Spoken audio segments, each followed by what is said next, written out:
Dear children, today we are going to study the lesson The Sound of Music. This lesson has been divided into two parts. The part one is Evelyn Glennie, this is the name, listens to sound without hearing it.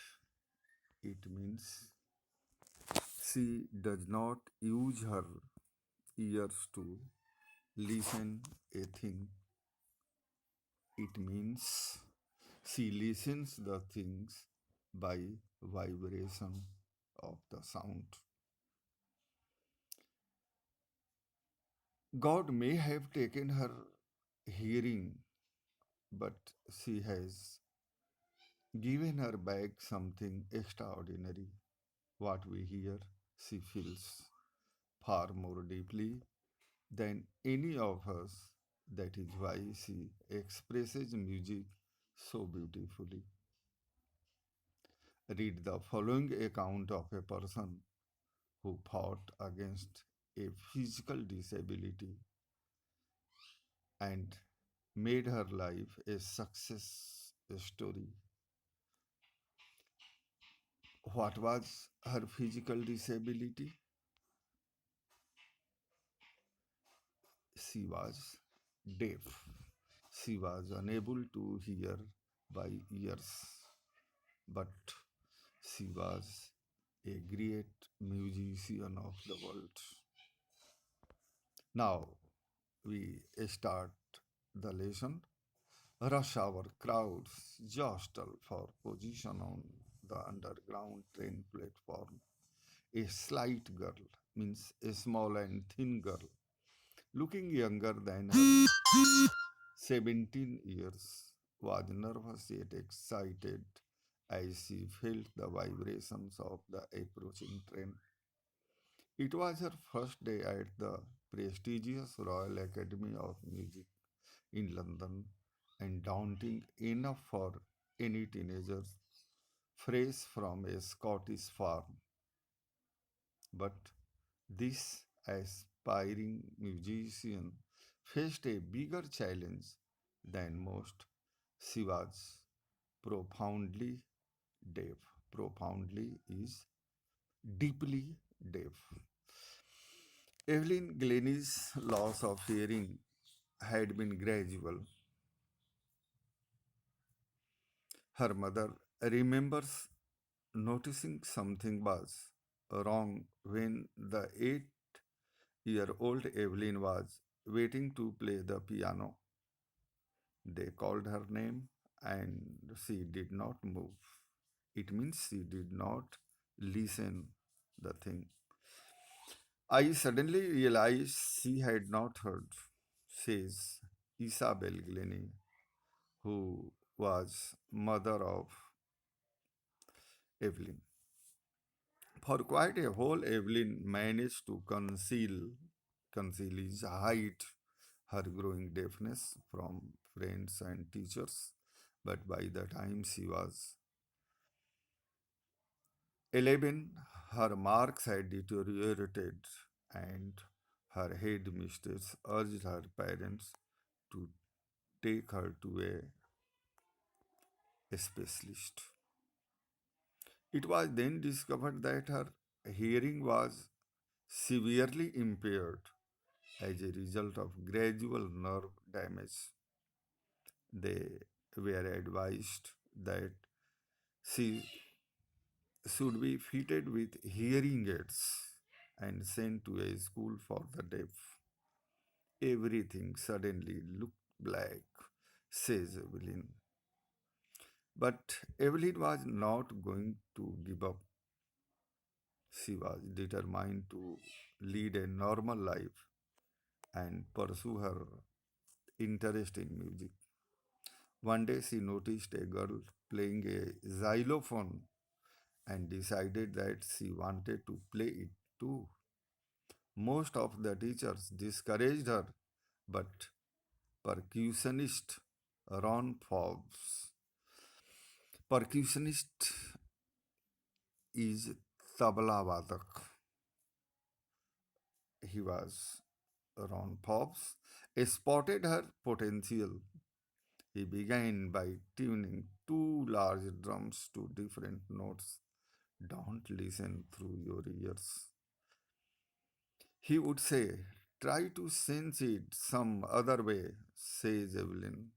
Suddenly, I realized I could feel the higher drum from the waist up and the lower one from the waist down.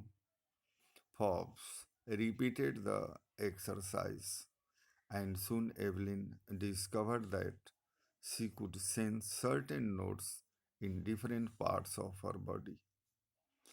I had learned to open my mind and body to sounds and vibrations. The rest was sheer determination and hard work. She never looked back from that point onwards. She toured the United Kingdom with a youth orchestra, and by the time she was 16, she had decided to make music her life.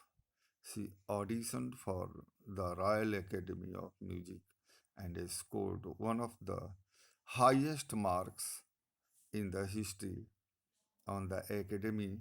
She gradually moved from orchestral work to solo performance. Solo is single performance.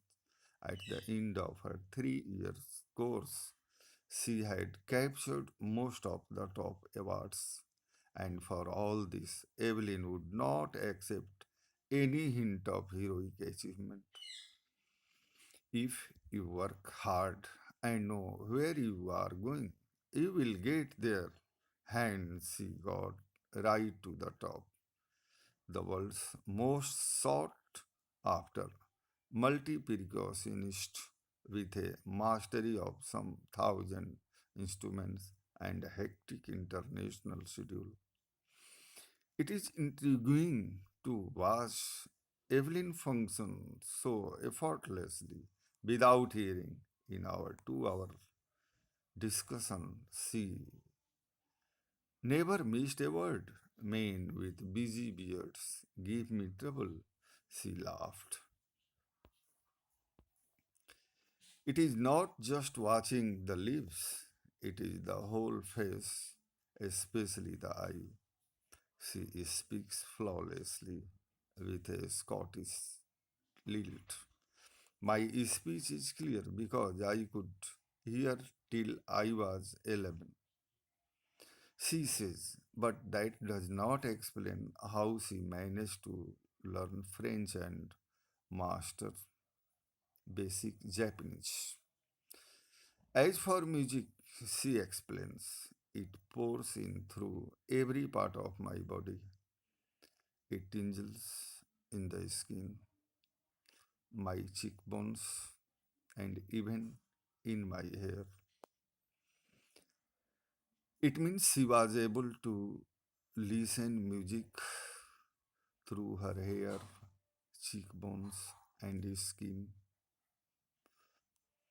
When she plays the xylophone, she can sense the sound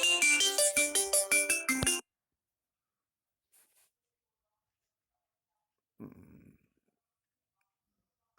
passing up the stick into her fingertips.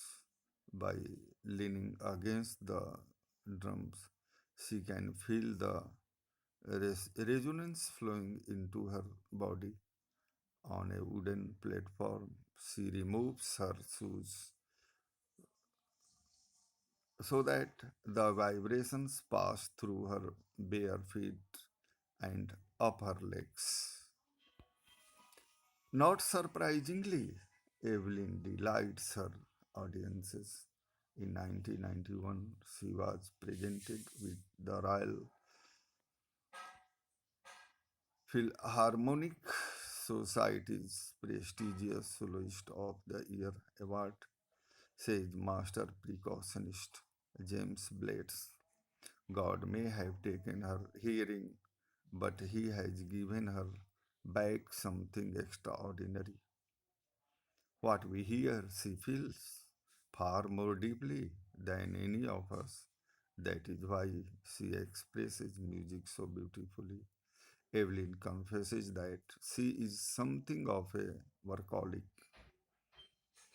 I have just got to work, often harder than classical musicians, but she rewards. But the rewards are enormous apart from the regular exercise. Concerts.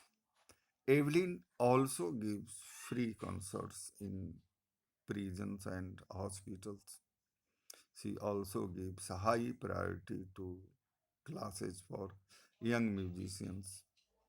And Richlin of the Beethoven Fund for Deaf Children says she is a shining inspiration for deaf children. They see that there is nowhere that they cannot go. Evelyn Glennie has already accomplished more than most people twice her age. She has brought percussion to the front of the orchestra and demonstrated that it can be very moving. She has given inspiration to those who are handicapped, people who look to her and say, if she can do it, I can. And not the least, she has given enormous pleasure to millions. Dear children, you can listen this lesson again and again. And my other suggestion is that you read this lesson again and again so that you may understand this lesson in a well manner. Thank you.